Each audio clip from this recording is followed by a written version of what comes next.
countdown for that, and that'll be on 5, 4, 3, 2, 1, go.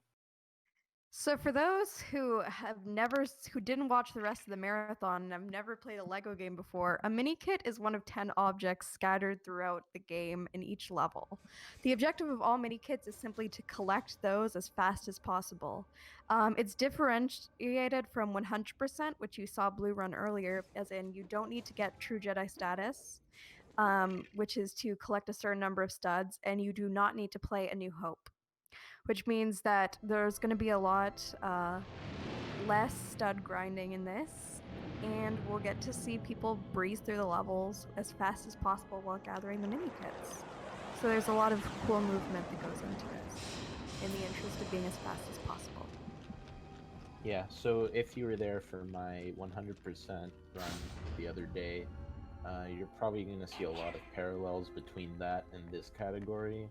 Actually, a lot of the strats to get mini kits in 100% are very similar to how we do things in all mini kits. That's because of one visits, and those are kind of like the holy grail for these types of collectathon speedruns. Because we don't have to revisit those levels later in free play to get the mini kits that normally you can't access with regular characters. You're gonna see a lot of those throughout the run, and they're found by our runner right now, Ultra. And there's one found by me, which I'll talk about, that isn't going to be in this run. Because it's very difficult. Yeah. It's extremely difficult. No one has ever even attempted it in an actual run. Yeah, but Ultra here, he's going to be going through negotiations. He wants to collect no studs if he can, and that's just because at the end of every level there's a status screen, but for the first level in particular, if you collect studs, the status screen is just prolonged, and that can lose you upwards of 6 seconds, maybe even more. And because you can't skip the stud counter, that's why in 100% this level's a lot longer in the status screen at least. Absolutely. And right there, Ultra just did a transition skip. That's pretty much the foundation of LEGO Star Wars 1 speedrun. What? It's fine. Just don't PB. It's easy. Don't PB. No, I think it should be allowed, to be honest. Controversial opinions in speedrunning. Anyways, we're talking to our runner right now, and you can hear them. That's deliberate. We're not going to talk about it. But we're not crazy. That's the point. We're not crazy. There's someone here with us. Yes. Okay. Yeah, what you just saw is the debug menu. Shoutouts to Yoda Dude.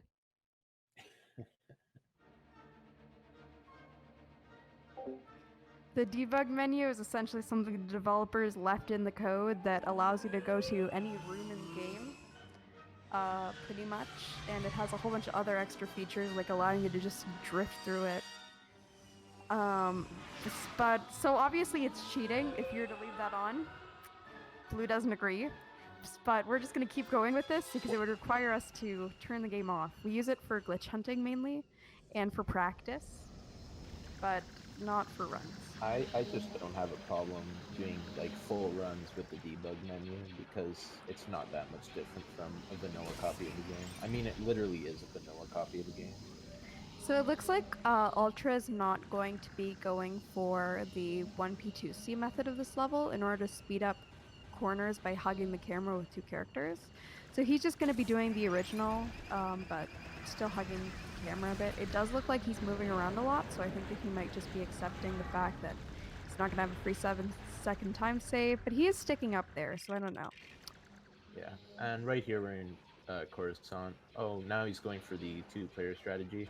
So the reason playing as two players is faster than one, we dropped out there. If you do play this level with two players, as ThatToffee mentioned, you can hug the camera and that will save time throughout the auto-scroller. Two players is just faster with hugging the camera than it is to hug it with one, but it's really hard to survive. And I guess I should explain the route real quick because we didn't get to that. So essentially, once we're done with negotiations, which is the first level, all the other episodes are free to choose from. So Ultra, he's going to go right ahead into episode 3, very similar to any percent. And the reason for that is because he wants to get episode 3 done with as early as possible because there's just so many different tricks and some of them are really hard. So it's better to just do them at the start of the run than towards the end. Yeah, and to go along with that, episode 3 is all one visits. As you'll see here, Ultra's getting all the mini kits, everything. Every mini kit here is intended because there is no free play version of this level or any of the other vehicle levels. And as such, he wants to put episode 3 first because there's going to be a lot of hard tricks that he's going to be using in order to accomplish that goal. Yeah. All the other levels have at least one level that isn't a one visit. If you don't count pod racing, episode 1 doesn't even have a one visit. Unfortunately, it would speed things up a lot, but yeah, they're just really hard to come by. I've looked extensively.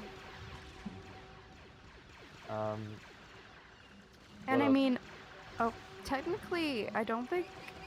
Technically, episode 2 has a one visit for each of them, but as mentioned before, one of them is not viable.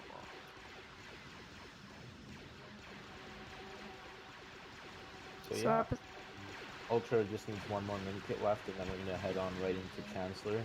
Chancellor is quite an entertaining level. I can see why in just a minute. And it's nice that we have it early in the run because there are some tricky out of bounds areas.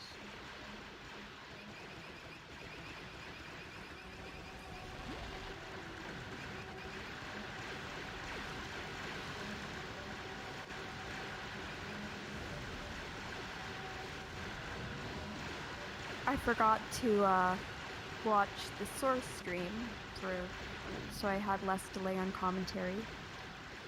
So I apologize for that if my thing was delayed.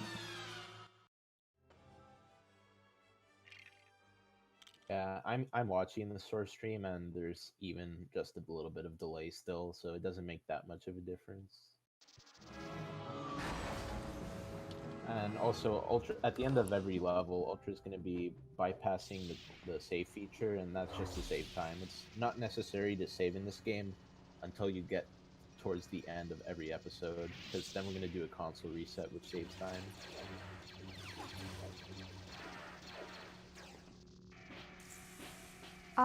Yoda Dude was someone who came by our Discord and just kind of dropped the debug menu, and we're not gonna officially on the record, that's all he did. Yeah. Right, I didn't get to explain extensively during negotiations, but Ultra is doing transition skips here.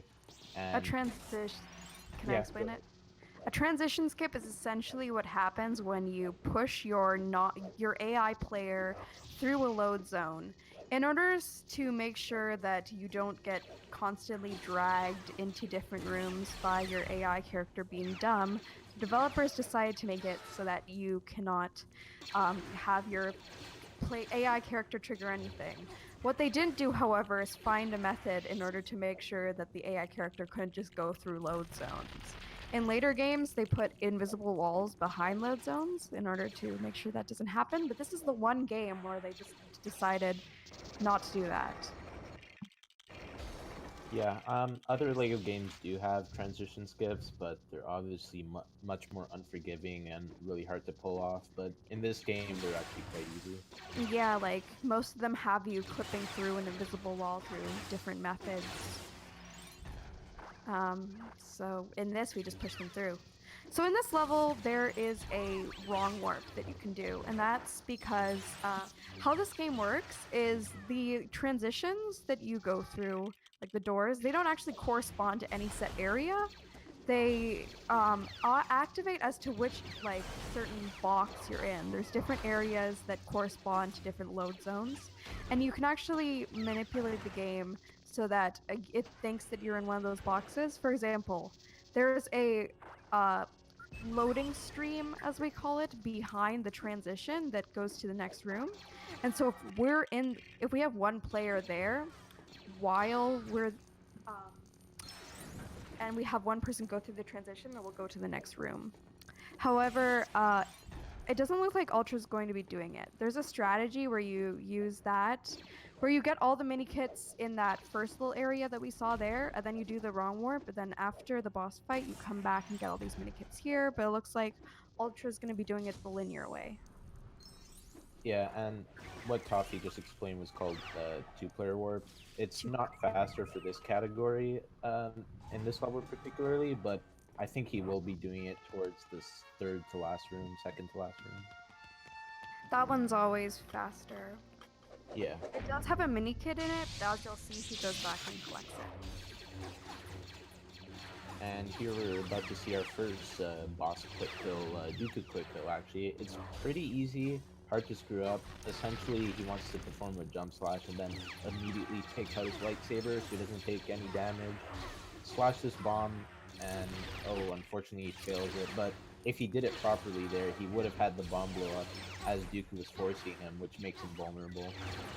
Hey T-Fresh, you know that I can see Ultra's chat, right? You're not slick.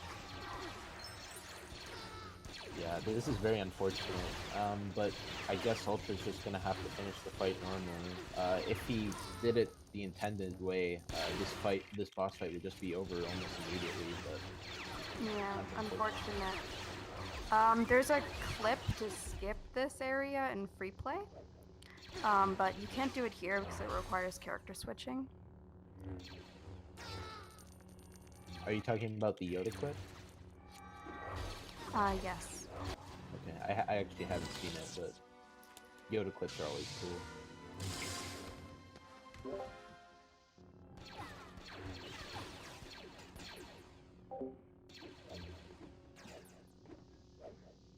Alright, now that the boss fight is over, there's going to be one mini kit towards the right here, and then he'll be able to just move on towards the next room, which has a nice auto-scroller skip that I'll get to explain. This area right here is the dev's equivalent of a troll level in Mario Maker 2. All these other doors just lead to brick walls. It's so dumb.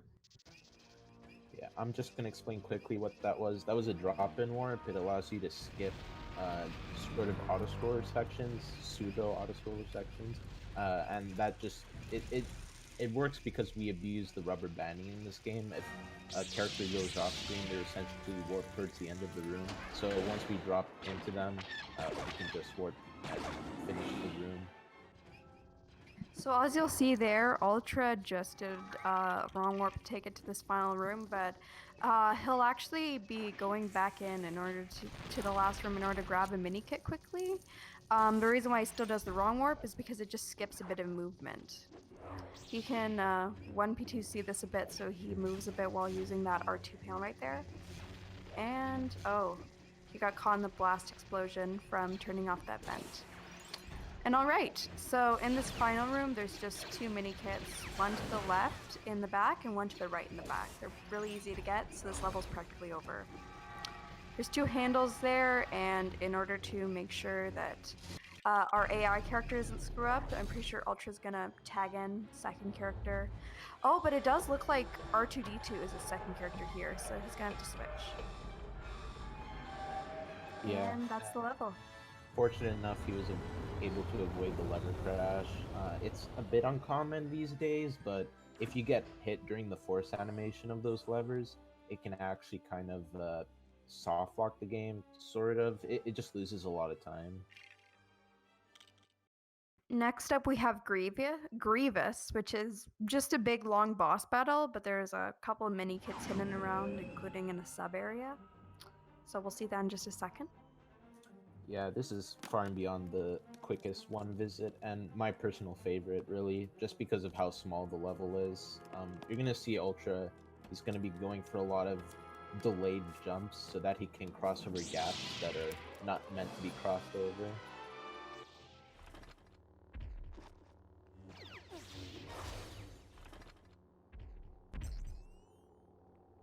And in this level in particular, you'll see why the devs were just a bit lazy with their mini kit placement. Right there, you can probably see like some mini kits stacked on top of each other. It's quite hilarious, actually. There's not much room to actually hide them because of how small the arena is. But they probably could have given more than one mini kit to the sub area, like honestly. Yeah, there is another room in this level that you'll see quite shortly, but it only yields one mini kit. I forgot to mention this is all bombs right here. That was a difficult jump that Ultra did in order to get over here early. Usually the game has you use Cody's blaster to get across there, but here Ultra is just going to be using a Jedi, and he's going to be trying to use that ground slam in order to trigger these bombs without dying. And this is just an actually really hard trick in general. So not many people go for it. It's actually slower in any percent, but here it's faster because of how much longer you have to spend up. So Yeah, it's less backtracking. For this entire level, we will not be using Cody. Obi-Wan is pretty much capable of just getting to anywhere he wants and getting any mini kit that he desires. This mini kit right here is just walking around the circular room and just pulling the levers.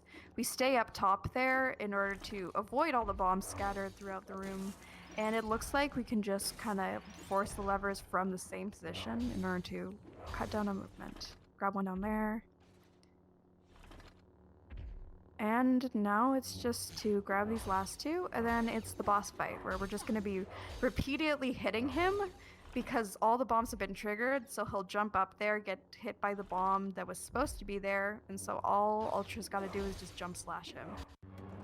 I will mention, though, that Grievous actually, he's a bit unforgiving when it comes to his vulnerability windows. If you jump slash too fast, he'll actually eat some of your damage, and that's not good because it can just prolong the fight. Another thing that would normally make one visit so valuable is the fact that they give a lot of studs. And so in categories where you need to buy stuff, including this one. In this one, you'll see Ultra go to the shop for a bit to buy some stuff, like a Dark Jedi. Oh yes, Yoda Fly. This is a big one. Yoda operates a bit differently in this game, as in his regular movement is a jump when he's not in his little ship. And so that means that his normal attack can be is the same as a regular one. When most Jedis attack in this game, they can cancel it and it goes into another jump, but from there they can only jump slash. But because Yoda's normal jump has the same slash, he can repeatedly loop it into each other. And that leads to a lot of exploits in this game, including a big one, which he's going to go for right now in order to skip a cutscene. In this game, it's prolonged in order to get all the mini kits that are required. Usually in any percent, we just go right across. But in this, it's especially unforgiving, so we'll see how this goes for him. Yeah, I should mention this is probably one of the bigger reasons why we have episode 3 towards the beginning of the route.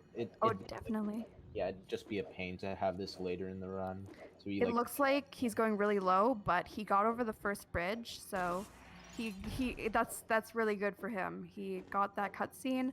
But it looks like he's going to be doing this mini kit up to the left on the ground instead of just because he can't make it all the way up that tree. So he's going to grab it like that, and then he'll go back and use Yoda to get up. You need Commander Cody usually for this, and also expects you to have high jumper characters in free play. But Yoda Fly allows us to subvert that. So. But we don't have Cody for this level. Oh yeah, I mean the clone, a Wookiee. Yeah, Chewbacca. A blaster character. Blaster characters can grapple. That's a big thing here. Yeah, I should mention that the rhythm for this trick, Kashyyyk Double Yoda Fly, is specifically around like 110 beats per minute. If you're a bit too early, your Yoda Fly will just like cancel out completely and you'll drop it. And if you're a bit too late, you'll start to slowly lose height, which is not really desirable. Oh my gosh, what a gamer. Making it look easy.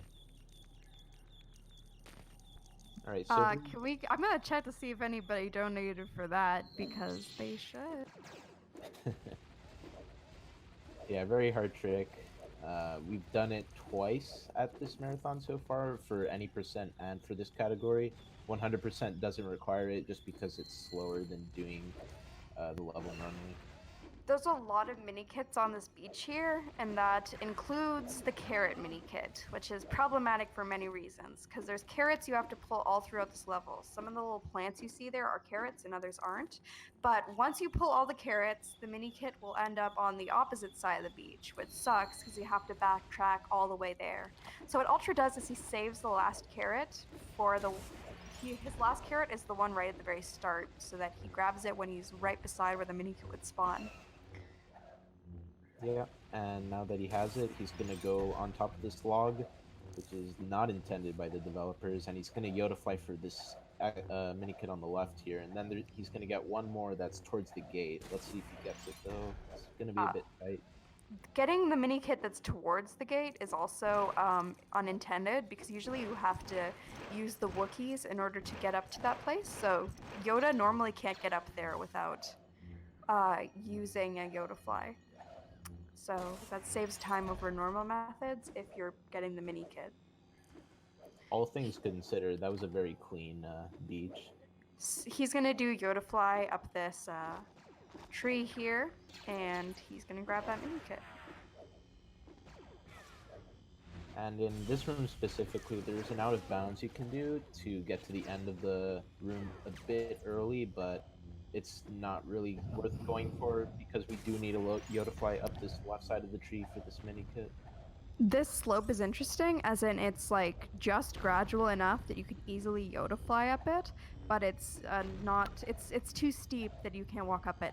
I actually came up with the strategy you're going to be seeing right here. We usually used glitchless strats for this area, and we 1p2 seed to get the Wookiees up there while we opened the gate. But I brainstormed this strategy a bit, where we would Yoda fly to get up here. Originally, I would go all the way to the right and use a platform, then just Yoda fly towards this pillar.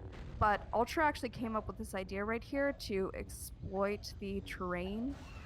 It's actually difficult because you have to hold at a precise angle if you want to gain any height at first. And from here you can just Yoda fly over this gate, which normally you need the Wookiees to have. Yeah, and since Ultra did a Yoda fly there, those enemies just won't react to the main character's movement because they just assume that he's going to go through the gate normally.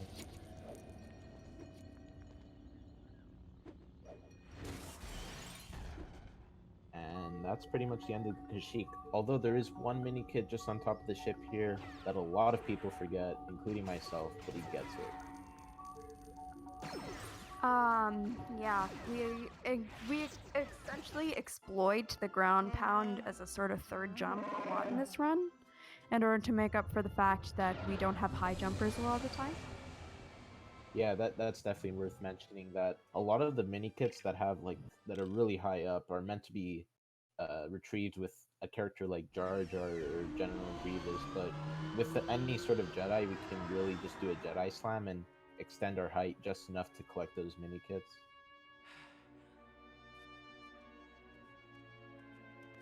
Alright, coming up we have Ruin of the Jedi, another really good one visit in my opinion, although you can lose a lot of time towards the last room because we will be using Yoda to get out of bounds, and he's really hard to control. Ultra's making it look way easier than it actually is.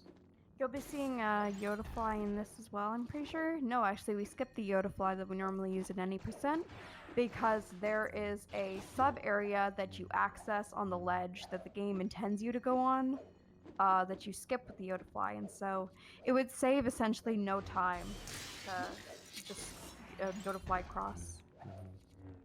He's gonna start Yoda flying up here to get on top of there, and oh, that's a new strat. Yeah, I didn't know about that. Yeah, that's definitely new. We used to Yoda fly on top of there, all the way to the right side, and then just jump the way up to that window. But that's actually a really cool strat. I didn't know about that.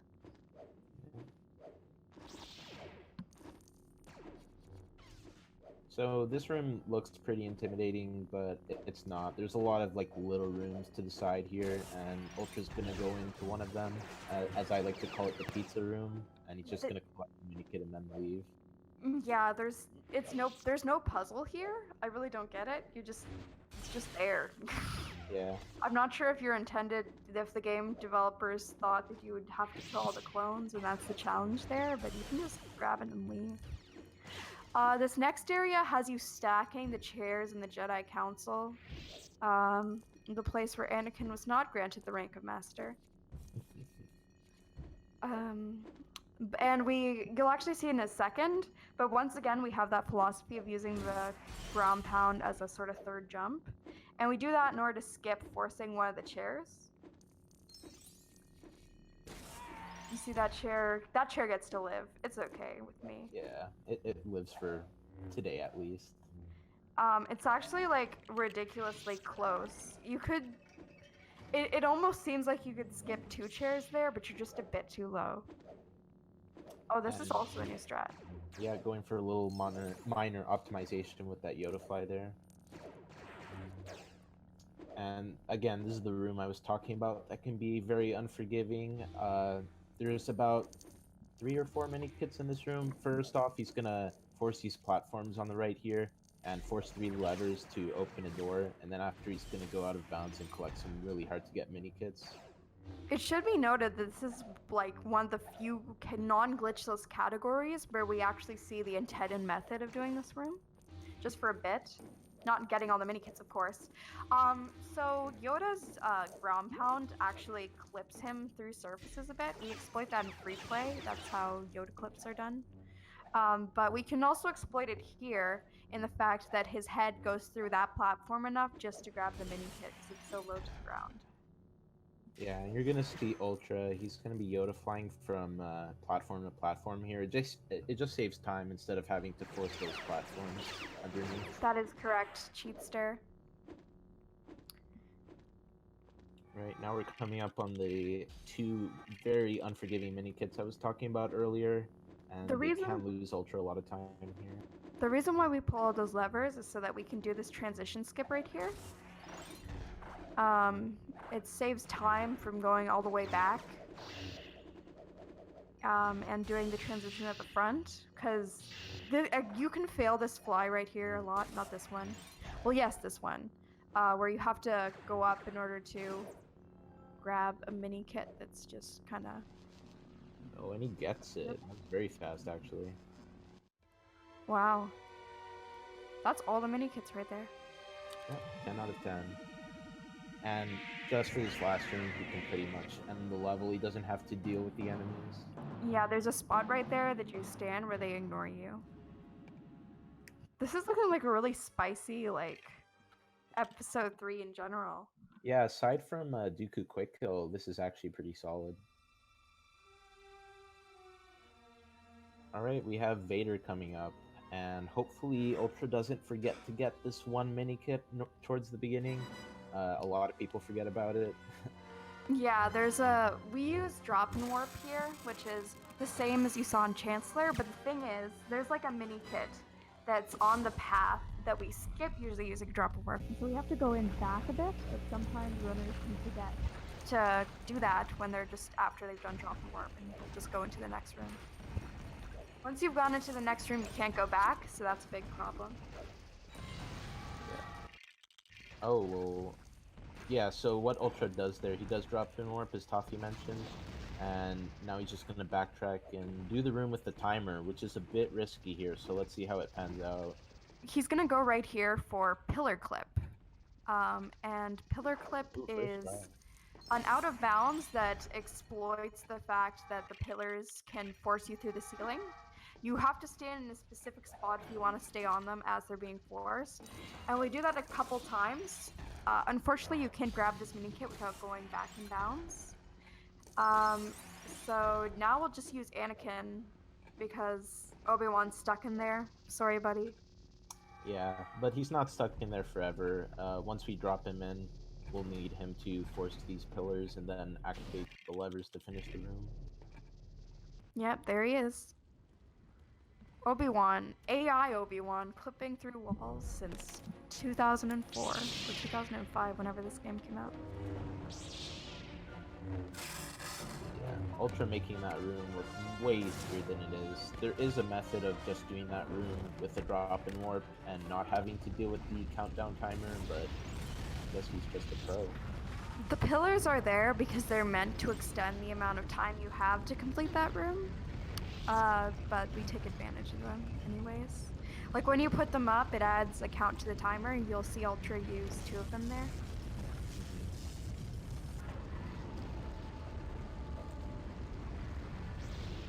So after this, there's going to be 3 mini kits towards the end of the level, and 2 of them are pretty easy to get, but the last one can yield a lot of trouble because it does require a very precise jump. Yeah, Ultra is the best at finding really, really precise jumps. Yeah. So yeah, the mini kit. There's one to the right here. Very easy to get. Yeah. And then one to the left.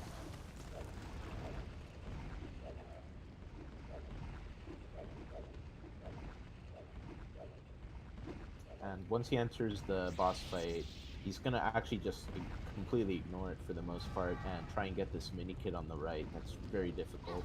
You may see him have to do a couple of attempts, so we might be here for a tiny bit. Oh, first try. Dang. Oh my gosh. Very impressive. And yeah, I should explain combat in this game because I don't think we did. You're gonna see Ultra be doing like a bunch of jump slashes, and that's just because jump slashing is faster than mashing the B button in this game, as well as enemy characters just can't deflect jump slashes like they can with regular attacks. Mickey makes a good point. If this run like world records, then it won't be valid. I mean, Mickey, you do have to consider you are talking to 2 leaderboard mods for this game, so yeah, we'll have a discussion about it for sure. Yeah. But Where's Hydra? He needs to be here too. Hydra's, yeah, for sure. But with him missing Dooku Quick Kill, I wouldn't get my hopes up. It loses a lot of time.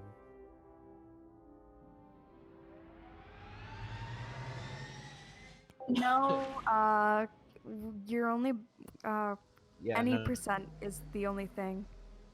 no, I think it's the whole game, is it not? No, we only agreed to any percent.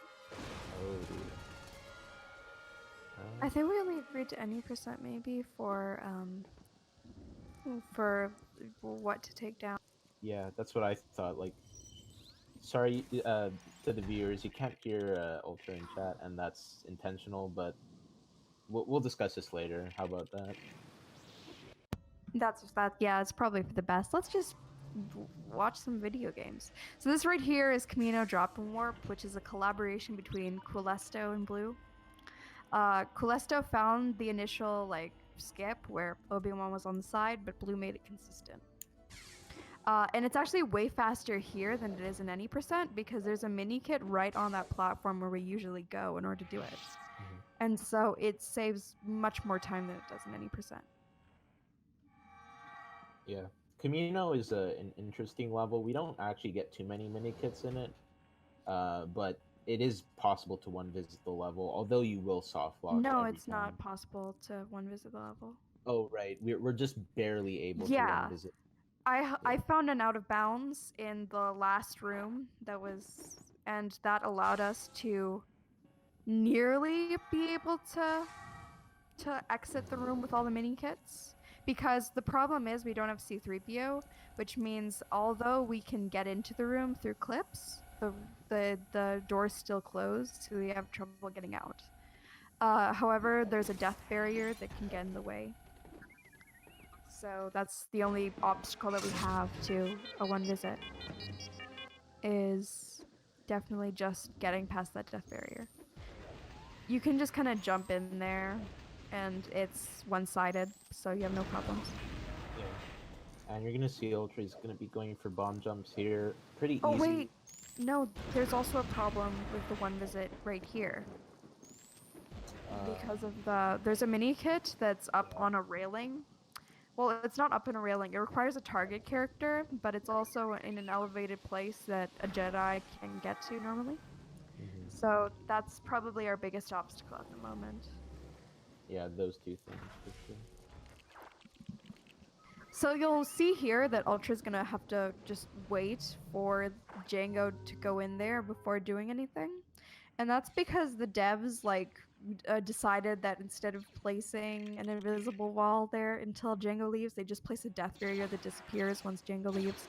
That's to stop us from just being able to beat Django in at a race and just walk in there without doing the puzzle. So here you're gonna see us do a Camino clip, which is what happens when Ultra respawns under that pile of bricks by forcing them part way and setting a spawn point under there. And we need it. It's vital here while it's only optional. And what? Didn't he just miss a mini kit? I don't think he did. What's the room off to the side? I thought it had a mini kit in it. Yeah.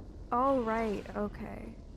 If you do go off to that room on the left there and pop inbounds, it actually loses a lot of time, so it's just better to get it in free play. That makes sense. The Django fight coming up here, not much to it, although Ultra just wants to be careful to secure the last hit on this boss, otherwise he could lose a lot of time.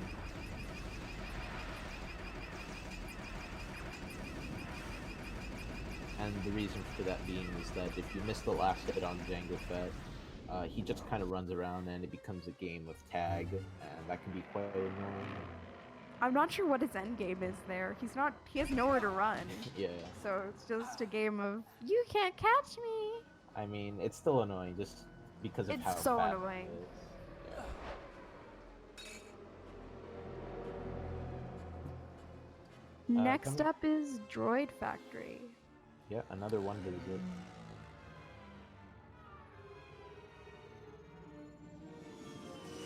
Despite it being a one visit though, it's still quite a long level, and that's just because of the nature of it. It's probably the longest level in this game in terms of how much distance you cover.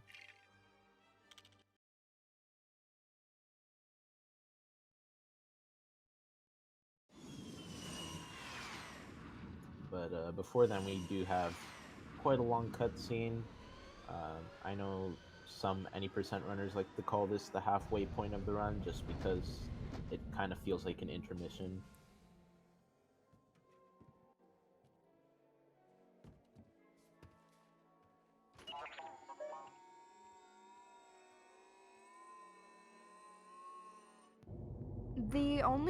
For those who haven't played this game before, you'll see Ultra actually start out as Padme, and that's because it's easier to kill large groups of enemies with a blaster character than it is with a Jedi, especially Padme, whose shots are so quick.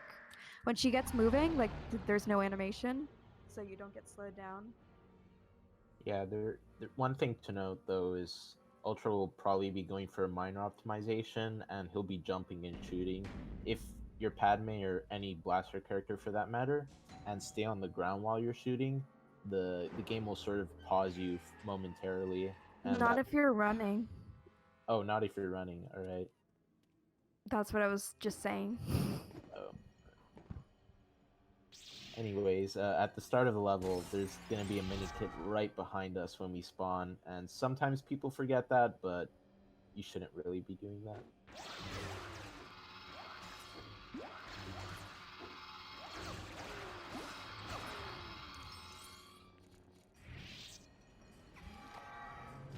Yeah, I'm guessing it's just the first shot that slows him down, and then once he's running, nothing can stop him.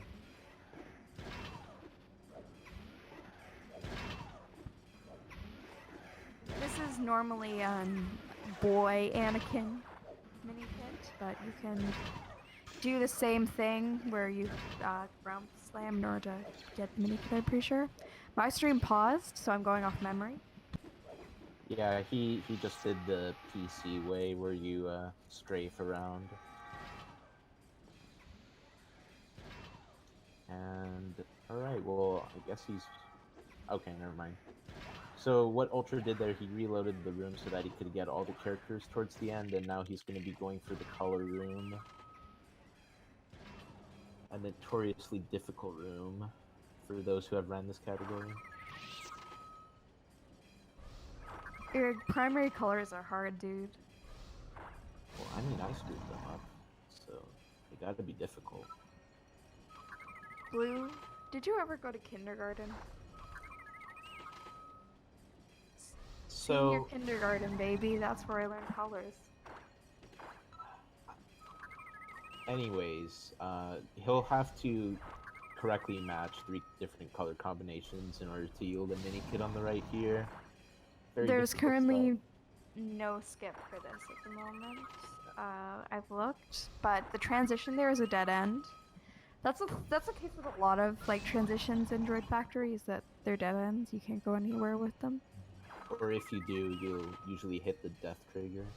Yeah, like in the room with C-3PO.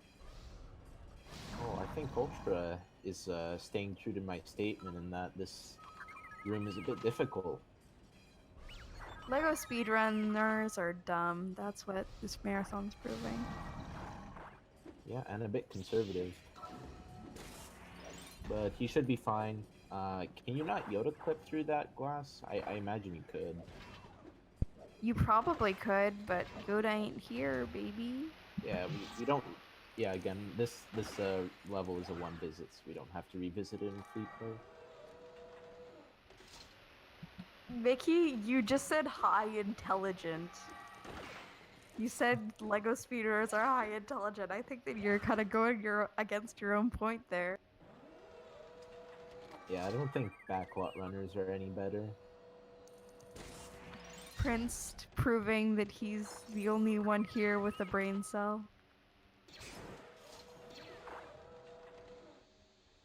On the top here, Ultra's going to be going for this mini kit in this very simple room. He's actually just going to be trying to avoid touching the ground as much as possible. You'll see him like just barely touching and then releasing. And that's because he can die and just respawn back towards the beginning.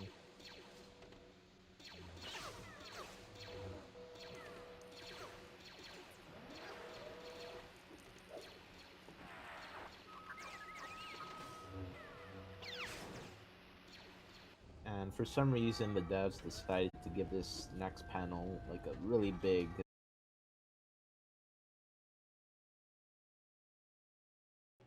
Not ultras, but the mainstream. Oh, that's probably Chimpkins. Shimkin died. Yeah.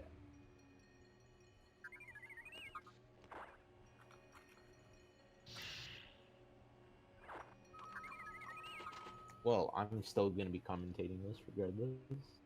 I don't know. It's not even worth it, I guess. We'll just wait for him. I'm gonna go get cornbread or something. Alright. We have a new donation. Okay, I guess you could read it after the internet comes back.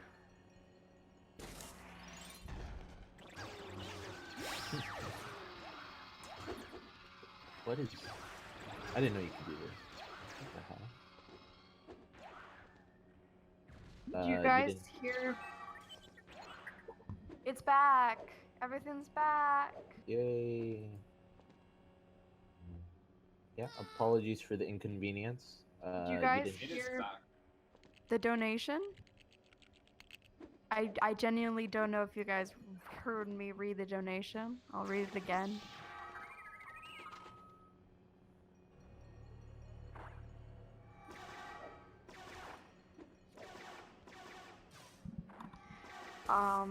On Ultra's stream, what is going on? We're heading into this last room here where you're gonna see Ultra do a strat that I found. No, I didn't find it.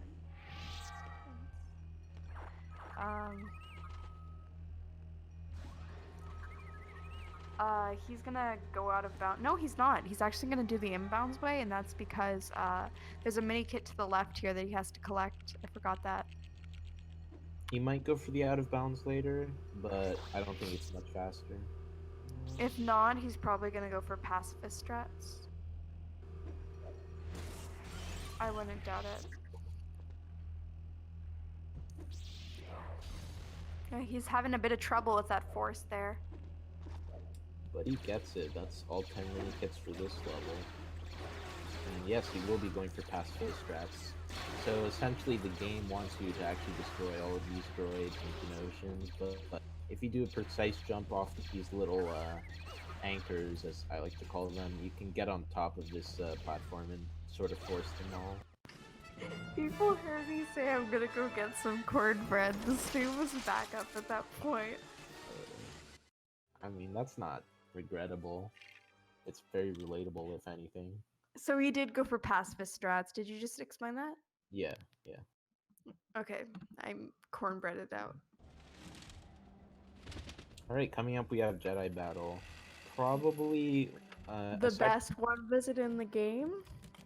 that Ultra will not be going for, but it doesn't deviate too far from any percent, and in that you just want to essentially complete the level as you would normally.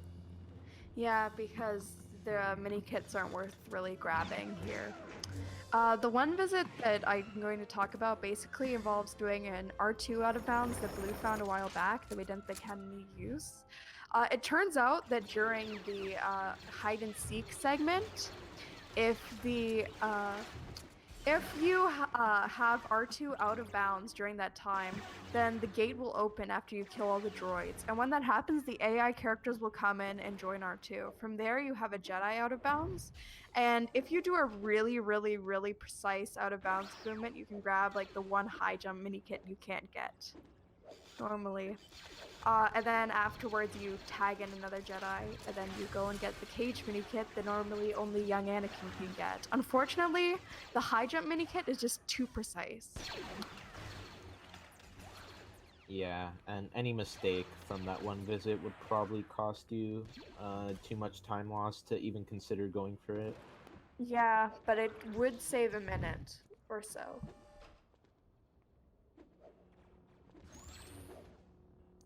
So yeah, this level is essentially divided into two phases. For one, the first phase being the battle phase, where it's optimal to just deflect these bolts coming at you, and to do so you just want to time your B button presses to when the bolts start to approach you.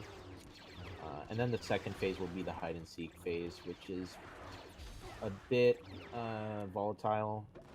We'll see if Ultra has easy time with it though. So I read a donation while the stream was dead, the blip. I'm going to read it again since apparently it didn't get on stream. Calman donated $10 and said, GG to everyone who participated in LEGOthon. Thanks for letting me be a part of this amazing event. So many cool games and people, and all for a great cause. Thank you so much for the donation, Calman, and thank you so much for your amazing run yesterday. I really enjoyed it. Thank you so much. Thank you for the last minute donation. Really appreciate it. If anybody else has any last minute donations, then feel free to send them our way. We're desperate. Desperate to save some kids. Exactly. Nice save. So yeah, we're about to conclude the hide and seek segment. These droids, while their positions may seem like RNG, they actually do spawn in the same places every single time. So it shouldn't give Ultra too much trouble here. There's a bit of speculation if positions are different if you do replay story or not. I don't know what that's about. Apparently that was debunked. They're the same in replay story. That's what I thought because I've been practicing it in replay story. And here Ultra's just going to be doing Django quick kill. And he misses it. Very unfortunate. If he did that skip properly, he would just walk over past that bomb over there, and Django would kind of run into it and kill himself in one hit. But now he has to do the fight normally.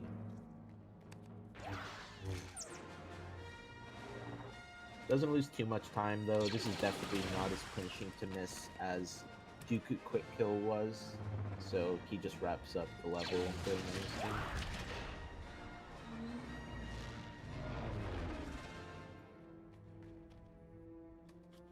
And coming up here, we have the second to last one visit for episode 2, and that would be Gunship. My personally least favorite level. in any category for this But game. you're the best at gunship, aren't you? I am indeed the gunship god, but that doesn't. Oh, I guess I spoke too soon. Ultra will be taking a detour, and he did mention why he does this. I forget why. I know why. It's because Dooku is the last level of the run, and I think it's because next to Darth Vader, it saves the most time in at the end cutscene, which we skip. I'm not sure exactly why he chooses to do episode 3 over episode 2, but that's the reason why. And because basically Dooku and Gunship are in the same place, we can just do them there with no time loss. And instead, go for episode 1. So you're not going to be seeing any 1 visits for a while. It's going to be pretty identical to the any percent route up until we finish episode 1. Yeah, there are a few mini kits you can collect here. He'll be going for this tree one. You just want to do a bunch of jump splashes, and then it yields a mini kit. And coming up here, he's going to destroy this tanker, and it's also going to yield 2 mini kits. But other than that, most of the episode 1 levels are like a regular any percent run. We have mentioned a lot this marathon about how this Jar Jar cutscene is like just impossible to skip. Well, one method we found was if you throw enough droids in that little pit that you saw that had the mini kit in it, then you can jump in and it'll just toss you out of bounds. We tried to experiment with that for a while, but we found that the cutscene trigger just extends too far. You have to meet Jar Jar. You have no choice. Yeah, it's quite disappointing. Although this cutscene's not that long.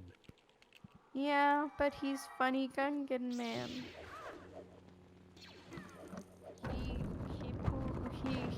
He funny poop joke.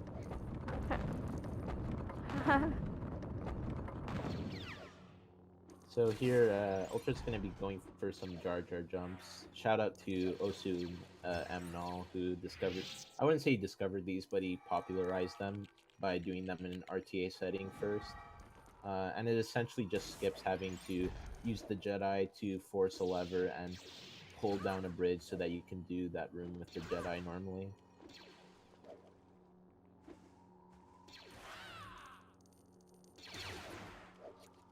And Oh, there's just...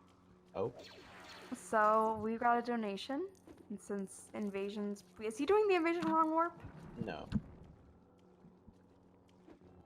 Okay, then. There's a wrong warp there that you can do that was found recently, and it involves having Jar Jar do a really precise jump around the bridge that you forced at the beginning. Having Jar Jar do a jump in a tree that gets him sort of out of bounds, and then hop into a sub area without triggering a transition that would send the Jedi in there.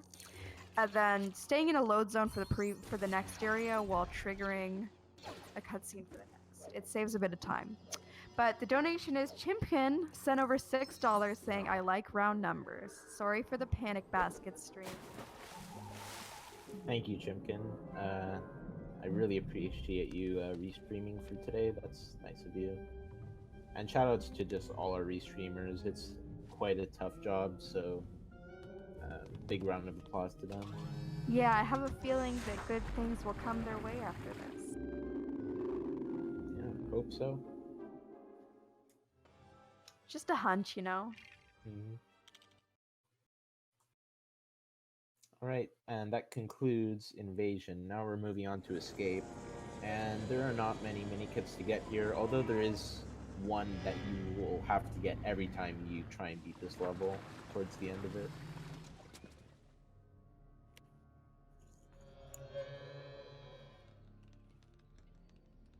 And I think I mentioned this in the any percent run that Coolesто did on Thursday, but there is some debate in this community as to whether or not Padme is faster than Captain Tanaka. Both of them being gun characters that move around relatively the same speed, but we're not sure exactly as to who's faster or not.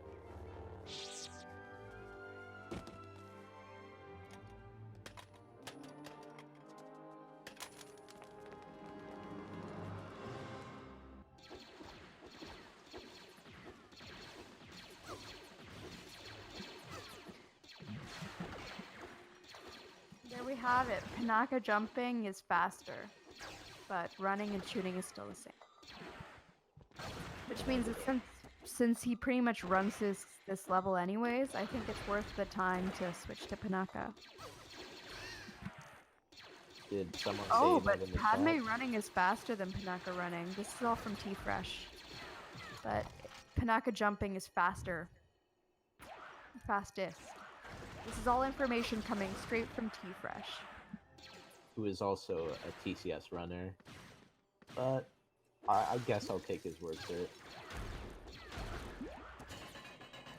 Yeah, essentially in this level you just don't want to die. You want to get through everything as fast as you can.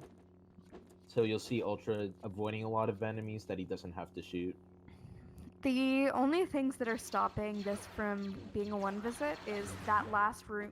This room, there's a mini kit that requires you to have Anakin boy. Last room, there's a mini kit that's out of the way that normally has you glide. And then the first room, there's a high jump mini kit that you can't access. Oh, Ultra missing targets. The goal there is to get all the targets with one platform, which is unfortunate, but that's only a couple second time loss. Yeah. I remember back in the day when people thought that was much larger of a time loss than it actually is, but I think that can be credited to nerves. Because in any percent, this level is actually pretty late in the run. Usually people have a lot of time saved late in the run, thanks to feed. Mm-hmm. Which you will be seeing after Pod Race, which is the next level. It's another one visit, but as it's a vehicle level, that doesn't really mean much. He'll just be going out of his way for a couple mini kits, but not too out of the way. Yeah, I should mention though, if Ultra does miss a mini kit in Pod Race, it's actually pretty forgiving in that you can go when you come back to it in the next lap. So Pod Race is actually one of the easier one visits in all mini kits.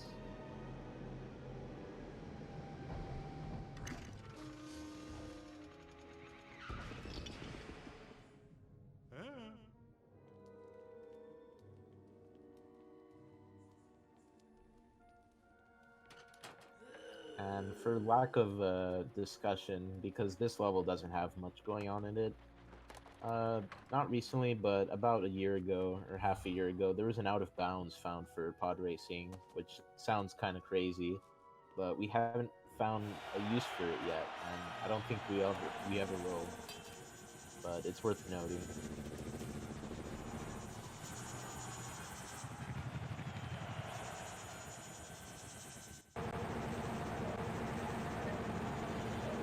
Sorry, I tuned out for a second. I know that's bad of me. Did you just talk about the Pod Race out of bounds? Yeah. Ah. Yeah, I just said that it exists, but you shouldn't really care about it. So this level is pretty much all movement based. Like any racing game, you just want to take optimal lines and just go for every boost pad, as it does save a little bit of time. And Ultra will be holding the A button at all times, because just like in Mario Kart, it makes you go faster.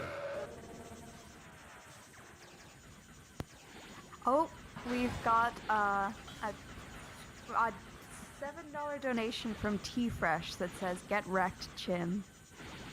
Just a bit of healthy competition. Indeed. Ultra going for these boost pads on the right. I'm not sure why exactly.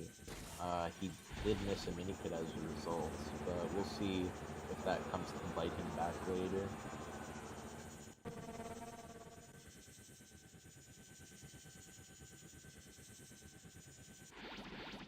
I should mention that you can retrieve 8 out of the 10 mini kits in the first lap alone, which is kind of crazy.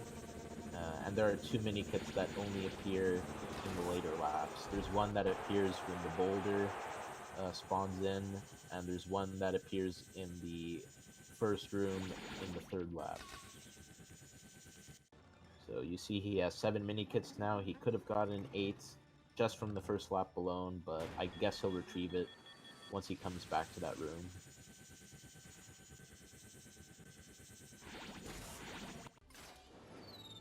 And this boulder is notorious for killing runs back in the early days, for lack of, oh, and I guess it kills runs in the present day. Oh. Yes. Unfortunate time loss. That loses about 40 seconds.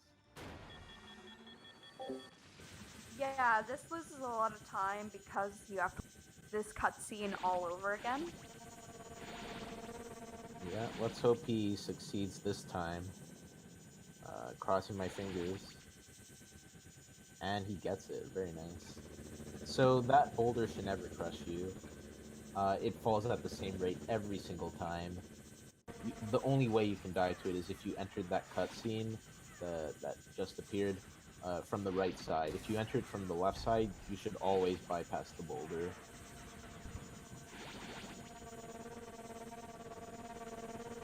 And there we go. Ultra gets that mini kit that he missed on the first lap. And he just has one more to get, and he can only get that mini kit on the third lap, which we're about to approach.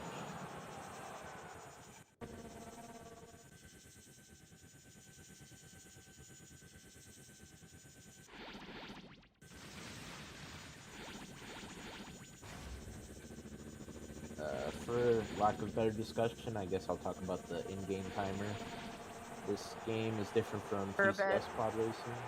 Can you hear sorry. me? No, I just was saying some stuff. I didn't hear you. Yeah, I think my microphone's acting up. But what I said was, the reason you can only get this mini kit on the third lap is because the boulder that just fell in that cutscene means you have to go through this new path. I'm pretty sure. Is that it? Yeah. And it can only be accessed in the third lap. I wanted to make sure because I was watching the stream and I was like, "Where's the mini kit?" But other than that, all the mini kits can be gotten on any lap, and that's kind of the advantage to pod racing versus the other vehicle levels, where you only have one chance to get the mini kits. Yeah, pod race gives you many chances to get mini kits that you missed, except for those 2 mini kits I mentioned earlier. And if you want to know what the difference between laps are, the in-game timer will just be a little more strict as the laps progress. So now that he's on the third lap, the in-game timer will be really strict. And since he's approaching the last room, he only has about a second of leeway to finish the level.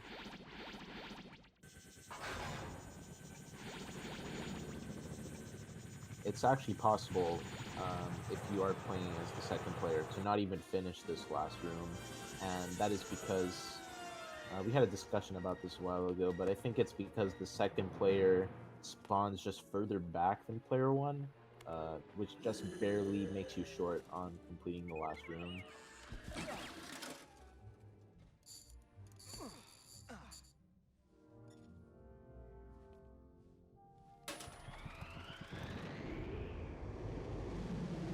Right, and now that pod race is over, we'll be heading into feed. Not many mini kits to get in story mode, but in free play, we'll be coming back to it and we'll be getting a lot more things.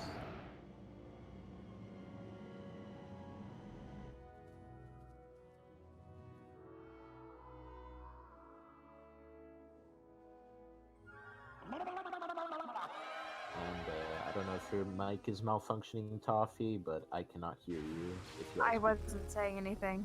Okay, I'm just making sure. So the only obstacle to getting a 1 visit in this is the Dark Force mini kit. We haven't found a way to clip out of bounds and get it because at this point in the story, well, in story in general, we never play as a Dark Force character except for in the bonus level. And when you try to transition skip one of them, there's a death barrier that's blocking your way. And then in the other, it's just like fully bordered. There's like a huge open area outside, but there's no way to actually like get under the floor or anything. Yeah, this game likes to blue ball quite a bit in that we're very close to getting quite a few 1 visits, but just 1 or 2 minor obstacles are in our way. So yeah, this level will be pretty much completed. Just as a normal any percent run would. He's going to be doing some 1P2C here to force this ramp with R2 still on it, and it's quite easy. The old method would involve R2 doing some parkour towards the right there with some cylinders, but we don't need to do that. We could just do 1P2C. So we just got a $3 donation from Chimkin trying to re-up T-Fresh by giving $3 and saying, no you. Anyway, loves me a good conflict. Especially when it's benefiting the charity. I love drama, especially when it's helping sick kids.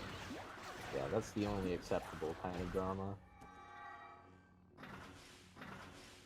So here, I think it would have been optimal for Ultra to destroy the droids first, but he goes for the mini kit instead. Not that big of a deal.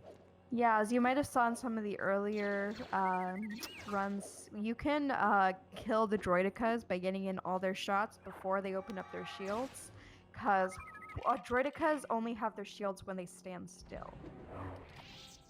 Yeah, and you can pretty much use a gun character to avoid that. If they do get their shields up, you will need a Jedi to destroy them. That transition is what I was talking about. That entire area that you saw in the back, in the last room, Yeah. that's where the area where you can just walk everywhere. There's no way to get on the floor. Yeah, that's unfortunate. Well, here, Ultra is doing Feed 1. One of the more notable transition skips for this game. It skips this entire room, and it saves a lot of time in many different types of categories, especially any percent. He wants to be careful here, though, because there is a pit towards his right, and that has a really big death trigger, and if he touches it, he'll be respawned all the way to the start of the room. But he doesn't hit it, so that's nice. We got a $6 donation from T-Fresh saying not happy. That's Feed 2 right there. Recently, a version of it was found by Ultra in TCS, but it involves, because there's invisible walls behind the transitions, the invisible wall happens to be very thin, and so you can have the character respawn and be pushed by another just past the invisible wall as they're being respawned. Yeah, in the newer LEGO games, a lot of transition skips just involve killing the AI player and then kind of pushing them as they respawn past the loading zone. But in this game, we could just avoid killing anybody and just kind of push them past load zone. And now we're coming up on the last room. No mini kits to collect here, just pretty much standard gameplay. He will be going for a feed jump that's quite a bit difficult. I don't know if he'll go for the backup. We'll have to see. Yeah, it's called the jump by runners. There's a lot of movement right at the start here in order to get up without doing some puzzles. There just happens to be a lot of platforms and little crevices that you can jump in. This is the jump right here, by the way. Well, it just happened. And he got it rather easily. There's a backup there where you partly force objects in order to, at their apex, that they're being forced, you jump off, or you can just stack them pretty easily enough as you're supposed to. Yeah, I don't know, like, if we should call it the backup, but there's not really a better name for it at this moment, because it is faster than doing the jump. So you notice right here that Ultra's second player is R2. That's so that he can drop it in and have R2 just immediately show up at the bottom of the screen. That saves a bit of time on movement and make sure that the party shows up right away. Anyways, rest in peace, Anakin's flight. Yep. Can I get some oopsies in the chat? Oopsie!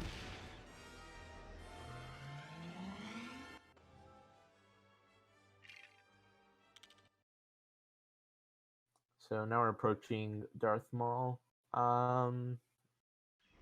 There are 3 mini kits he can get in story mode, but there's one that is probably best that he gets specifically in the second room. I'm not sure. A lot of the mini kits you get in story mode for all mini kits is really up to runner's choice. There's a lot of variability when it comes to that.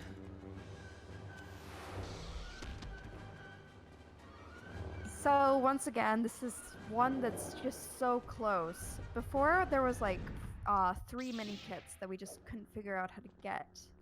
The biggest one of the biggest ones was in this, where at the top there's a little panel that R2 you can use to access a sub area. And for a while we didn't know how to get up there, but I found a way to use some collision in order to get in, because there's like a whole bunch of different walls everywhere and some death barriers. It's a rather confusing room to navigate underground. But so we found that, but currently the biggest problems are in DM3, where there's 2 mini kits that require you to use some panels in order to get platforms to move, and we just can't seem to find a way to get enough distance to collect them without it. Yeah, Oh yeah, DM3. there's also one up here at the very top. In TCS, there's little crevices and grooves that you can use to get up that are much bigger than the ones here. So those are the obstacles. Oh, it looks like Ultra's actually going to be using 1P2C to collect that mini kit at the bottom there without losing much time. Smart. Yeah, DM3 is quite a notorious level for many different categories. In any percent, just skipping this cutscene and not having to fight these droids would save like close to a minute. And in this So category, go we ahead. got $5 from T Fresh. Thank you, and No yeah, comment? there's a comment. Okay. Best not to read it, I'm assuming. Well, thank you, Tifa. And Chimpkin. Please continue the wage war. It just helps out quite a bit. So yeah, Ultra's going to be destroying those 2 commanders on the edge there. And the reason we do that is because the commanders just keep spawning in smaller droids, so it's best to get done with them as early as possible. And you'll notice that the droidicon on the left here doesn't spawn on that button, and that is a GameCube exclusive version difference. It doesn't really happen on any other version of the game.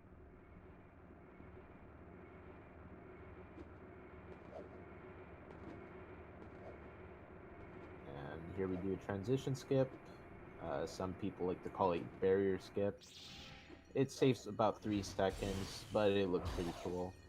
Yeah, doing 1P2C in this room means that it's almost as fast as this. Yeah, but it looks cool. Style points are all that matter. Yeah. In this room, you can actually, I'll discuss it later when we're on our free play visit, I guess. Maybe he'll go for it now. I don't know what the route is going to look like. Yeah, I'm not too sure.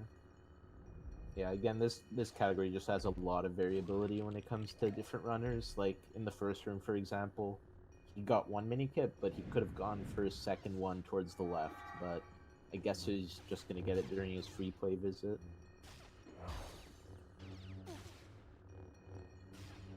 And he's gonna drop in player 2 here, and that's just because the Maul fight goes quicker with 2 players, no matter what, and that's because Maul likes to force on the Jedi faster if 2 players are plugged in. I sent you some messages, Blue, by the way.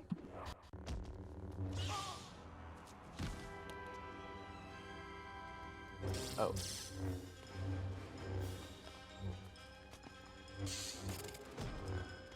I don't think that's appropriate to address at this moment.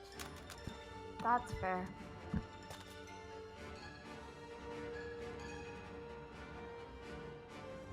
Anyways, we're pretty much done for episode 1. We're gonna move on towards the remaining levels in episode 2 that we skipped, which include Gunship and Dooku. It's unfortunate that we skipped them at the beginning because they're actually pretty fun. They're pretty cool one visits with a lot of tricks.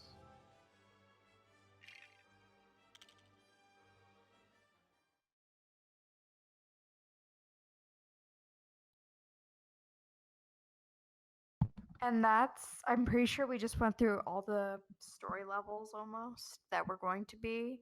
before the end of the run. Well, there's 2 more, as we know. We can finish up episode 2, but that's not going to be until the end of the run. Right now, we're going to go through some free play stuff. So you're going to see Ultra go to the shop. I believe that he's going to buy Geonosian and Darth Maul. And Grievous. Grievous, okay. I wasn't sure about that one because I know that some people forgo it because of triple jumps being a thing with almost every Jedi character. Yeah, but Grievous, he just makes things so much easier. He does. I just didn't know if the time loss was worth it. It's not much of a time loss, granted, but... Oh, getting Jango Fett and Grievous's bodyguard as well? Not too sure about that, but not too much of a time loss. I think that was like an accident to get Grievous's bodyguard. Yeah, he doesn't.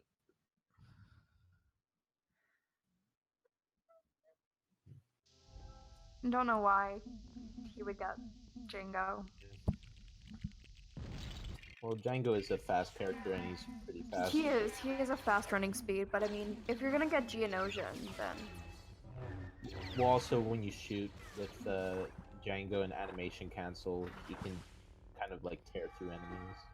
This run through of negotiations, we don't really care about studs. Right, there's a mini kid on to the left here. He's going to do some 1P2C towards the buttons, and that's just because the AI will not sit on the buttons until you destroy all these droids, so it's just really slow.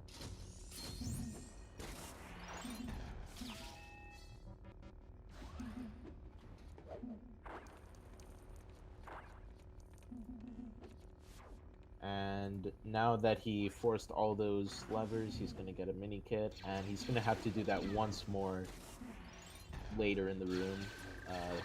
It's pretty much the identical method for another mini kit.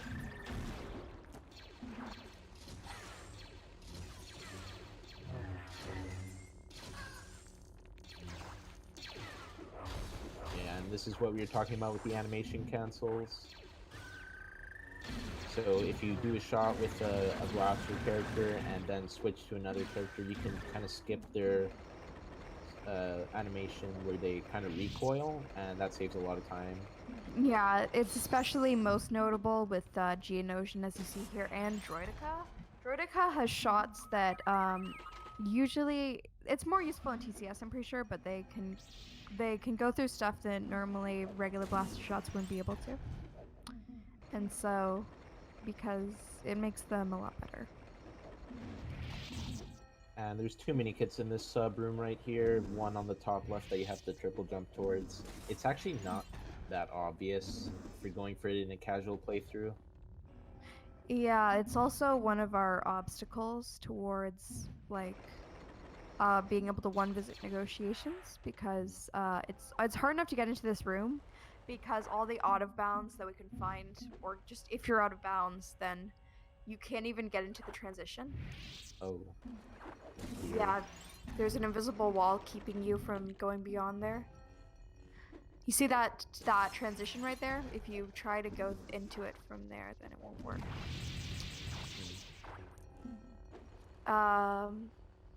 Yeah, and there's a mini kit towards this left room. You'll see Ultra going for a triple jump just to go over the door, and it skips having to activate the panel. Yeah, it's tiny little optimizations like that.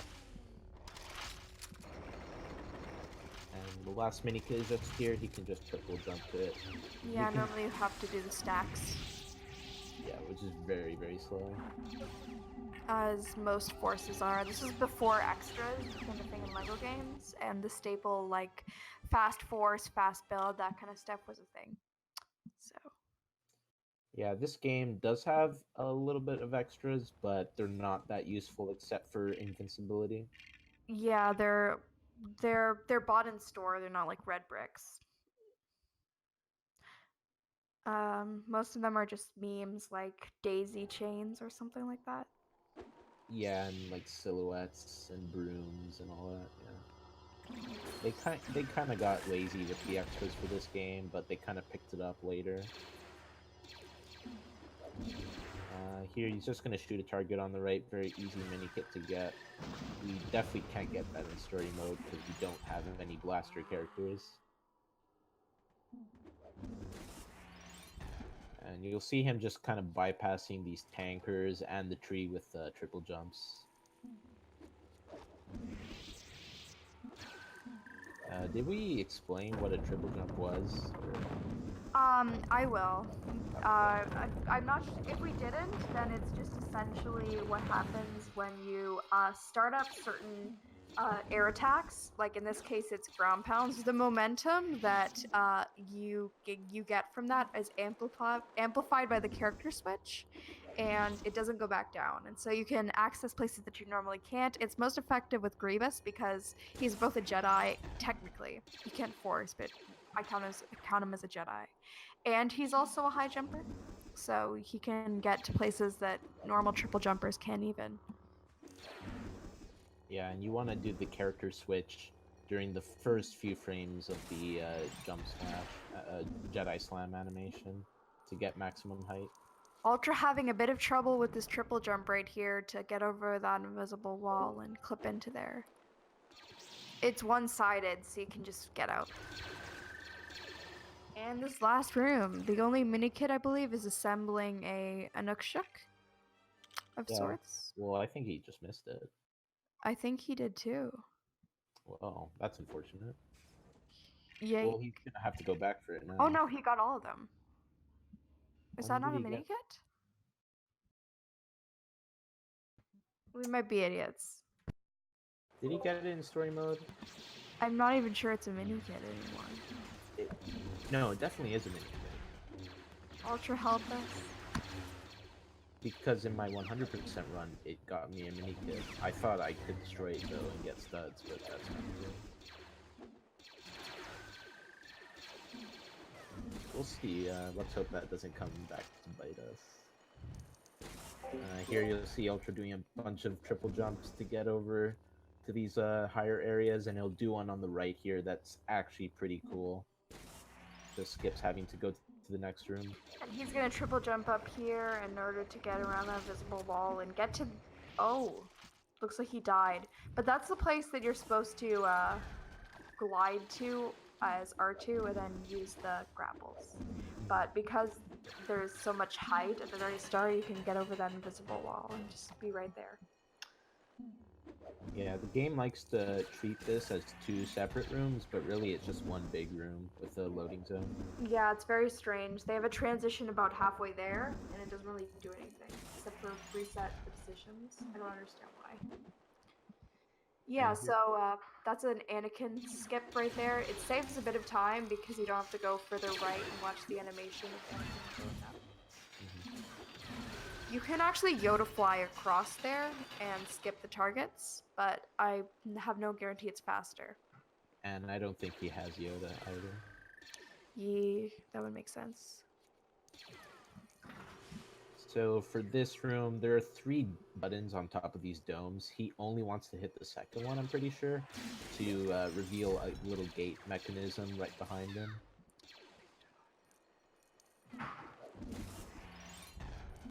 Yeah, so he just activated the second button, and now he's going to triple jump through this mini kit right on top of the middle here. And he gets it, and that's 10. Next up is Theed, which is an interesting one. In Blue's 100% run, he had a bit of trouble with one of the first mini kits that's Beyond the Glass. I wonder if Ultra's going to attempt that, or if he's going to do the Out of Bounds. Yeah, we'll have to see. That mini kit is very unforgiving, and we don't have a consistent method for shooting out the windows on the first try, every single try.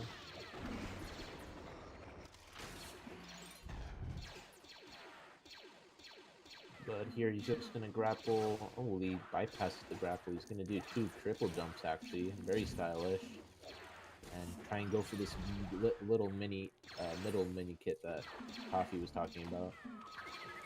And, wow, I feel like an idiot right now. Makes it look easy with those turnaround shot animations.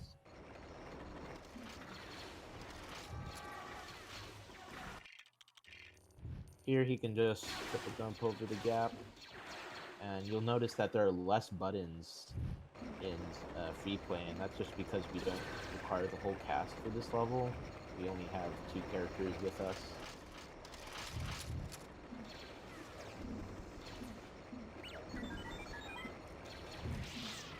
From this left room here, this is pretty much one of the only 2 instances where we'll need Maul because of his Sith powers, however you'd like to call them. And they allow us to just force this thing and get the mini kit behind it. The only other time we'll need Maul is for Camino as well. Although we can do an out of bounds, but I don't think it's worth going for.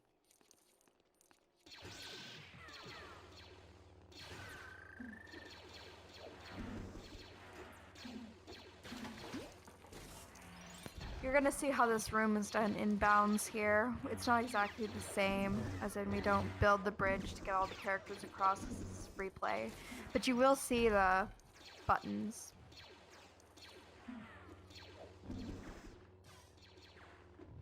And here, Ultra's just gonna do 2 triple jumps to the top left there. Very easy stuff. It just really shows how much you can abuse Grievous's triple jump to get to places that you're not supposed to be.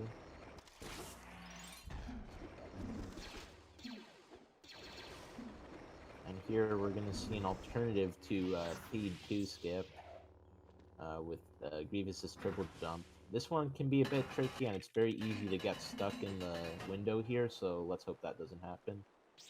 But I guess Ultra won't be going for it. Probably the best thing to do in my opinion, because it is, again, very easy to get stuck in the window.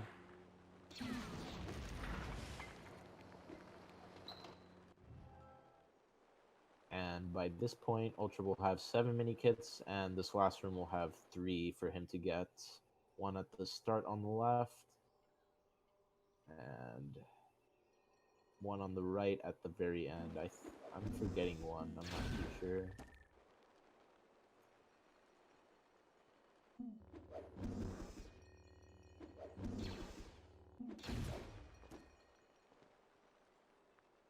Oh no, this last room just has 2. I'm mistaken.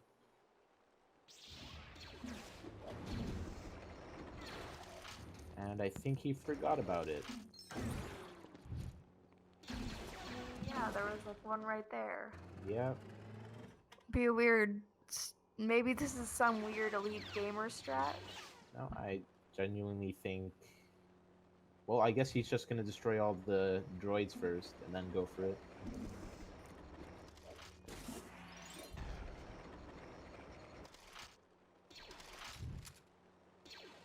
Yep, now he's backtracking for it.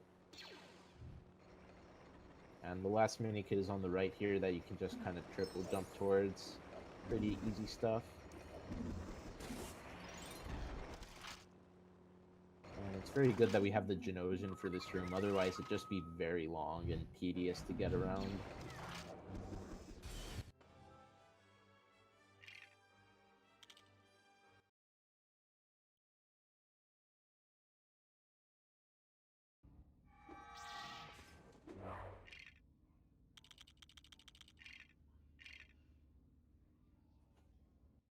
Alright, and now we're on to Maul, where Ultra's gonna get 8 mini kits, and he's gonna have Droidica by default here, and you'll see why in a minute, why Droidica's very useful for skipping a certain boss segment.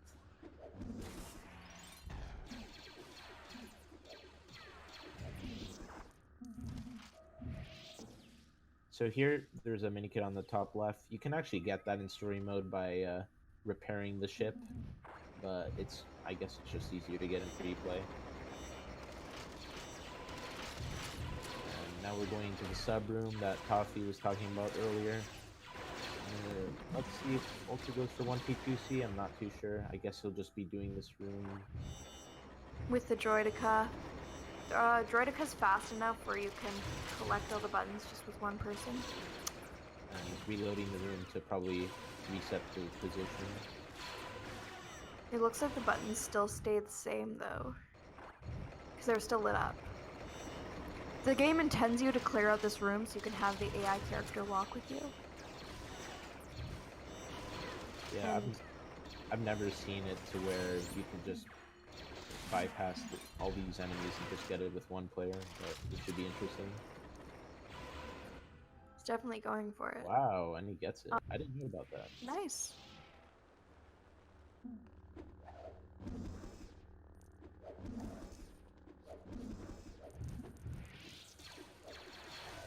Alright, this next room coming up, we're going to abuse triple jumping yet again to get up here.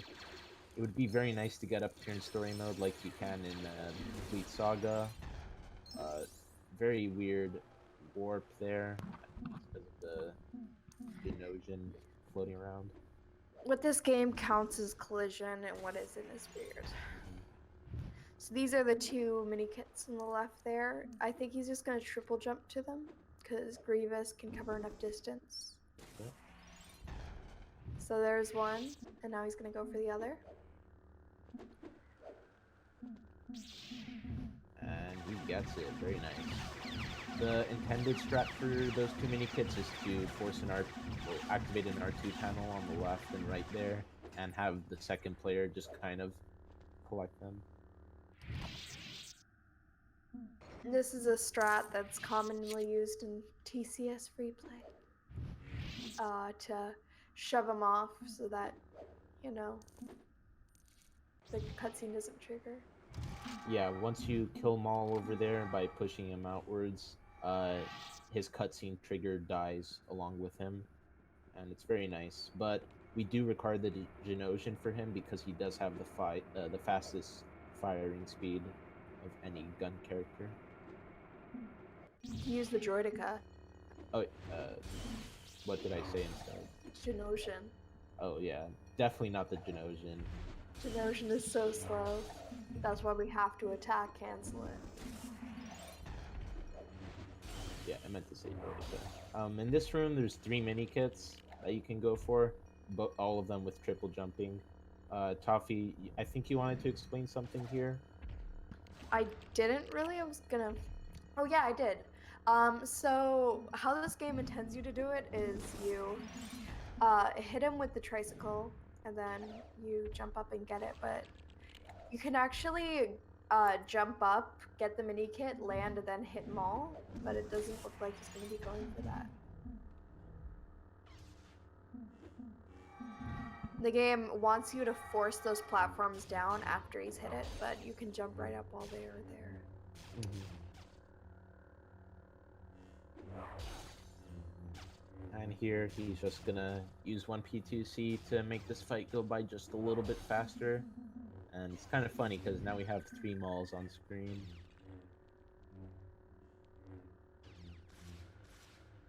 One thing to note though is that Maul's jump slash animation is actually quite slow. So if he's not careful, he can miss the vulnerability window. But he should get it very nicely.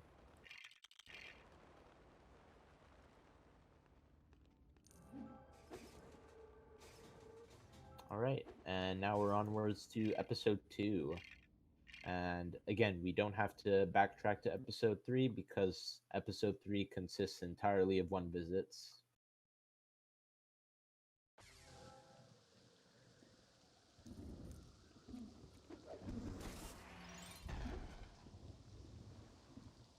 Alright, Camino. There will be a mini kit to the top left here. You can just triple jump towards it. And the way he's going to get across this bridge is going to be interesting. I think he'll be doing a triple jump from the left here. That's what it looks like. Yeah, very nice. I'm really not sure why he's doing it from the left. So the reason he's doing it from the left is that the middle gap is just way too far for him to triple jump successfully. Oh. I've tried it and it's actually really difficult.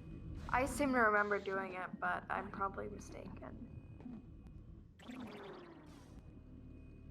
This is the room where you can't get out of, but you can get in. Yes. This room is very finicky. For some reason, that target isn't... Alright, now it's activated. Yeah. Really not sure why you decided to activate it.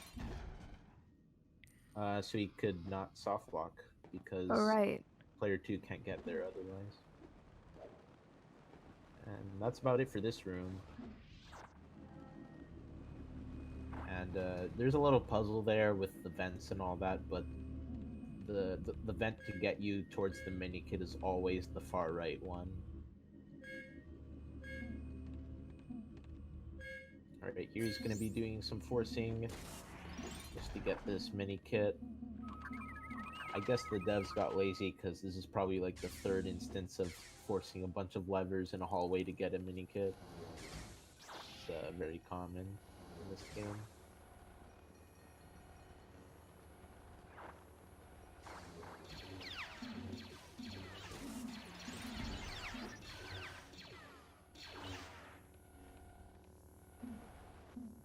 So for this part of the level, oh, he does an interesting strat there with Droidica.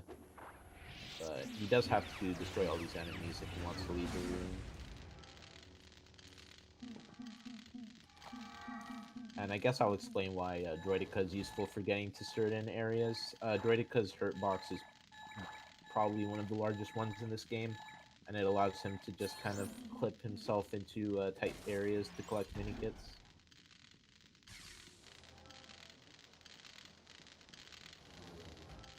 And that's the disco mini-kit. Personal favorite amongst some members of the community.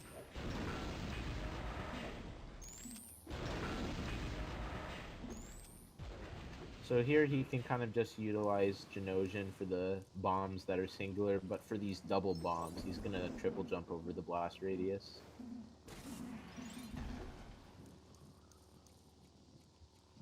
It looks like he's gonna Yoda clip in there.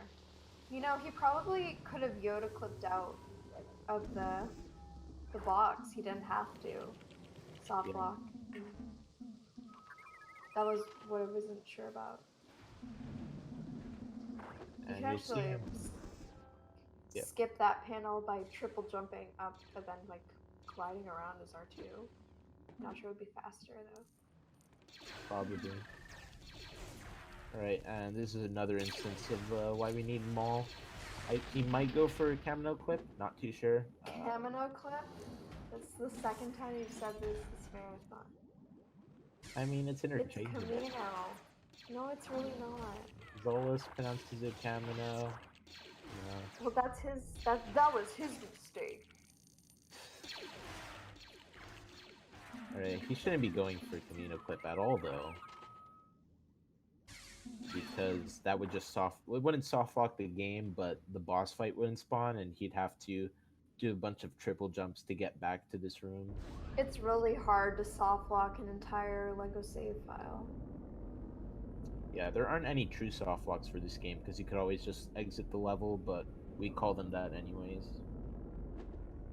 The only real soft lock is to delete your file. And take the memory card out. Yeah. I would just call that a hard lock at that point. And you could still play the game. Just don't regret. So here he's going to be waiting a bit to hit Django at the start, and that's just because he's invulnerable. Yeah, during his shooting animation, he can't be hit whatsoever. No, I know, but he said invulnerable. Invulnerable? Oh. Yeah. Yeah, running around doesn't matter because you can just shoot him.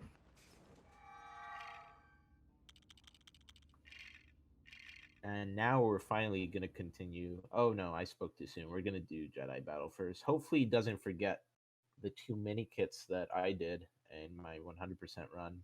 That would be very unfortunate.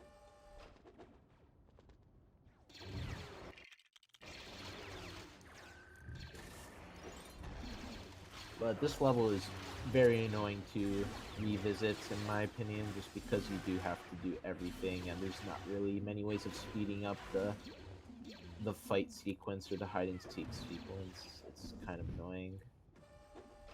He's doing some Jedi slams and animation canceling them, but that's just about it.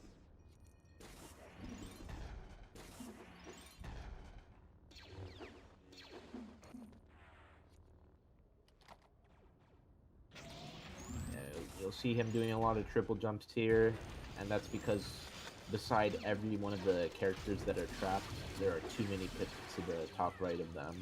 So that yields a total of 6 mini kits that we can get. And the others are just scattered around the level. I mean, there's other like places that are similar to the ones where they're trapped. It's just there's only 3 characters that are trapped and about 4 or 5 of them. Yeah. I'd say there are only like 1 or 2 that are scattered about. Yeah, there's the short person mini kit and the one with the pillar. That's what I'm thinking about. Yeah, those are the only 2. Yeah, there's one by the left pillar at the start of the room, and I can't remember the last one. The one where I'm not sure how to describe it. Oh, You the have levers. to force a lot. I'm pretty sure.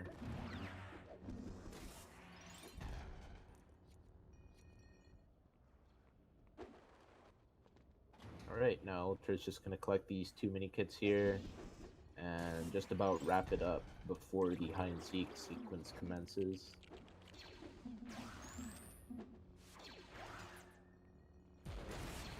But before that, he's going to be going for these 2 mini kits ThatToffee and I were talking about earlier. The short person one, very easy to forget. I know I forget it quite a bit. And then there's just one more to the right of him that he's going to have to get with a pillar.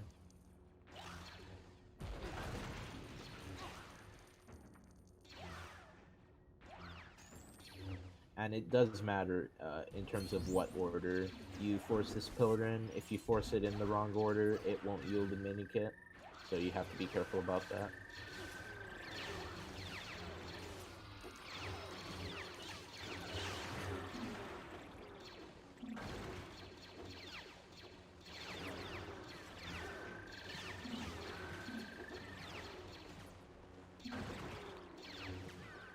And for free play, we're gonna have to kind of improvise this hide and seek sequence because we do kind of come really late into the cycle of it.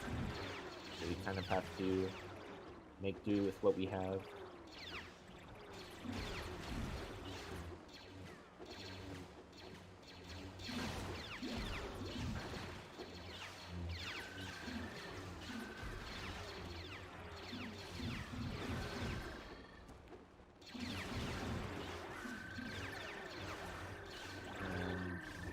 Should be wrapping up just about now. Hopefully the second time around he doesn't miss Django quick kill. That would be unfortunate. He's at 1 heart though, so it's looking a bit risky. Let's see if he gets it. And he does. Very nice.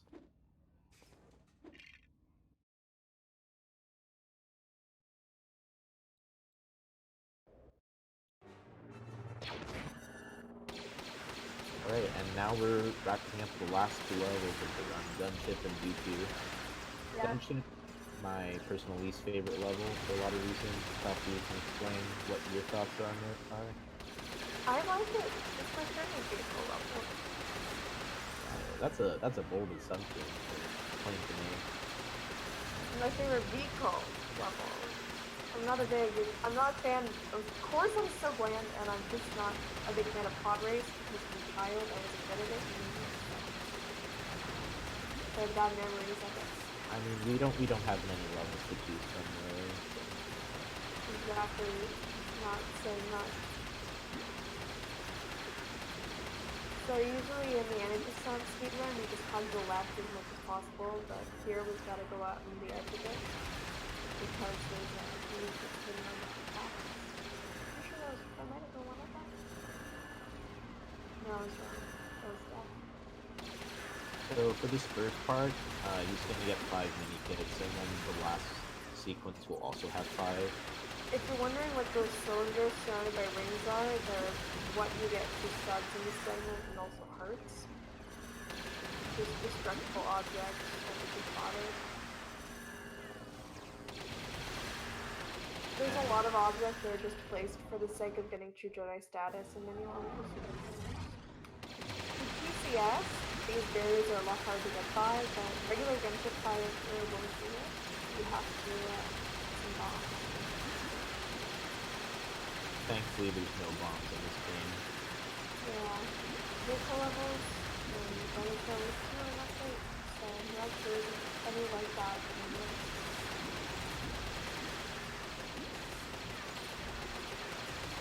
Yeah, we just kind of accept the fact that we can take damage if we go against it, just because it's faster to just rub up against it while shooting than it is to try and space it or wait.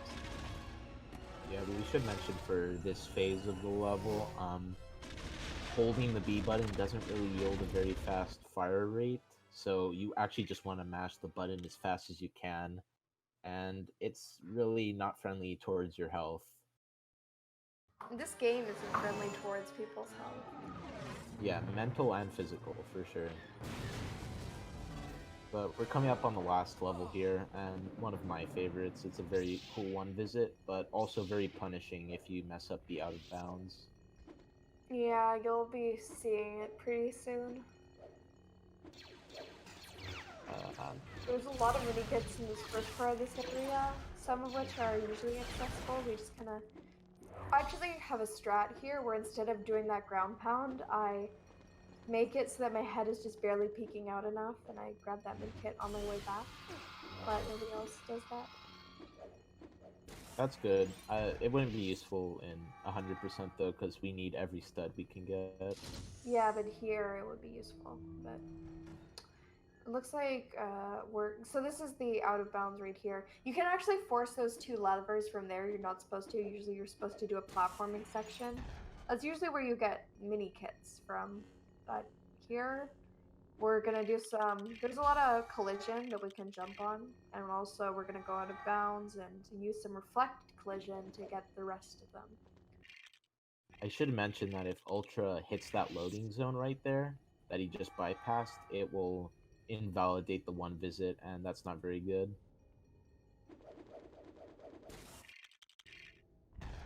Because what happens is if you try to go back and use the trigger, then you just end the level. Yeah, that's so unfortunate. That's how Dooku Wrong works. So yeah, this is what I'm talking about. You have to make a journey all the way back.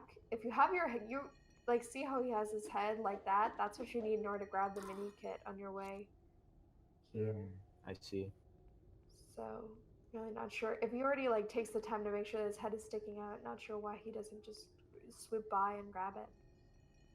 Yeah, and again, this you can see why the out of bounds is very punishing, and that's because it respawns you all the way back there, and you have to go for the same clip again. I mean, no, because it spawns you out of bounds.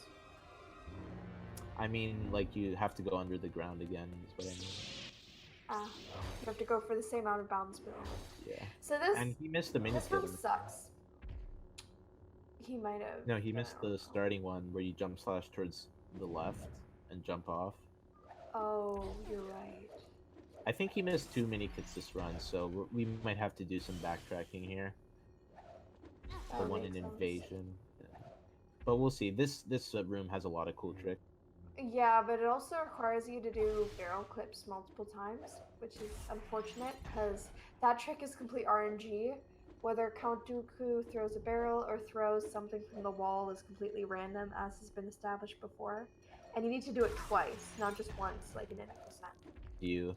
And I'm gonna explain really quick why Dooku is kind of yeeting himself right now, and that's because Ultra is standing outside of his force radius. So Dooku kind of comes and chases you, and the Invasion wanted story. He did? Alright, thank you, Jimkin. So yeah, he's going for barrel clip right now. He's getting lucky with these barrels. 3 in a row, very nice. And we're gonna use that to get out of bounds and get that mini kit on the top. Yeah.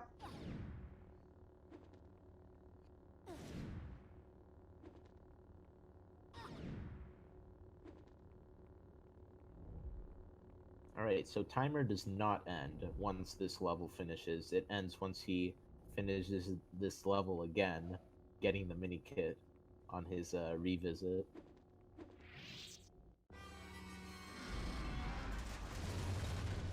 Oh, that's unfortunate. His head wasn't sticking up out of the ground enough to hit the transition through the door. Oh, but he gets it now. Yeah, and that trick works because this entire level is pretty much level streaming the outro cutscene, and if you hit that loading zone right there that's still active, it just ends the level. Fun fact, because he missed one mini kit, all the time saved from doing the one visit was just invalidated.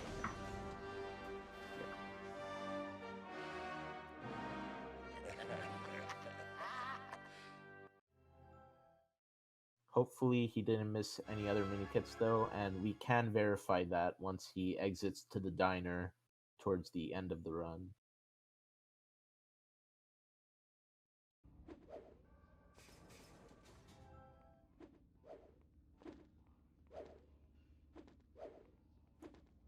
But that's just about as bad as time loss can get in this category, just messing up a one visit, because it essentially invalidates all the time save you get from doing the one visit.